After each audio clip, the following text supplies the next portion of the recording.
ఈరోజు సిద్దిపేట జిల్లా రావడం జరిగింది. ఈ సిద్దిపేట జిల్లాలో ఉన్నటువంటి కుమ్రవెల్లి మల్లన్న దర్శనం చేసుకోవడం జరిగింది ఇక్కడికి వచ్చి. మరి ఈరోజు మన తెలంగాణ రాష్ట్రంలో ఉమ్మడి 4 జిల్లాలు కరీంనగర్, నిజామాబాద్, ఆదిలాబాద్, మెదక్ జిల్లాలలో జరుగుతున్నటువంటి graduation and teacher MLC elections ఏవైతే 2 ఎలక్షన్స్ జరుగుతున్నాయో వాటికి భారతీయ జనతా పార్టీ నుంచి బలపరిచినటువంటి అభ్యర్థులు మరి గ్రాడ్యుయేషన్ ఎమ్మెల్సీ అభ్యర్థిగా మరి చిన్నమైల అంజిరెడ్డి గారిని, అదేవిధంగా టీచర్స్ ఎమ్మెల్సీ అభ్యర్థిగా మల్క కొమరయ్య గారిని మరి అభ్యర్థులుగా ప్రకటించడం జరిగింది భారతీయ జనతా పార్టీ.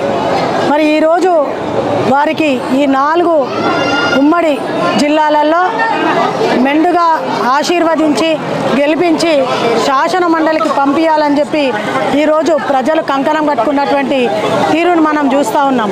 ఎందుకంటే గతంలో బీఆర్ఎస్ పార్టీ కావచ్చు, ఇప్పుడు కాంగ్రెస్ పార్టీ కావచ్చు, ఇచ్చినటువంటి హామీలను తుంగలో దొక్కి మరి ఇక్కడ ఉపాధ్యాయులకు చేసినటువంటిది ఏమీ లేదు, అక్కడ యువతకు చేసినటువంటిది ఏమీ లేదు. కాబట్టి ఈరోజు నిజంగా మన తెలంగాణ రాష్ట్రంలో ధర్మం కోసం, న్యాయం కోసం పోరాడుతున్నటువంటి పార్టీ ఏదైనా ఉందంటే భారతీయ జనతా పార్టీ ఉంది. కాబట్టి మరి ధర్మాన్ని కాపాడుకోవాలి, న్యాయాన్ని కాపాడుకోవాలి.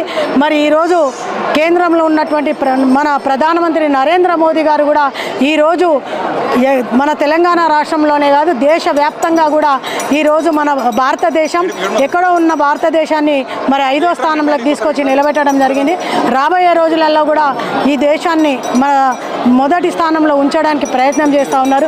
కాబట్టి యువతకు న్యాయం జరగాలన్నా, టీచర్స్కి న్యాయం జరగాలన్నా, ఎవరికి న్యాయం జరగాలన్నా తెలంగాణ రాష్ట్రంలో ప్రశ్నించే గొంతు ఉండాలి. కాబట్టి ఈ శాసన మండలిలో కూడా ఈ 2 ఎమ్మెల్సీలను శాసన మండలికి పంపిస్తే ఈ కాంగ్రెస్ ప్రభుత్వానికి బుద్ధి చెప్పే విధంగా ఉంటుందని చెప్పి ఆలోచిస్తున్నారు.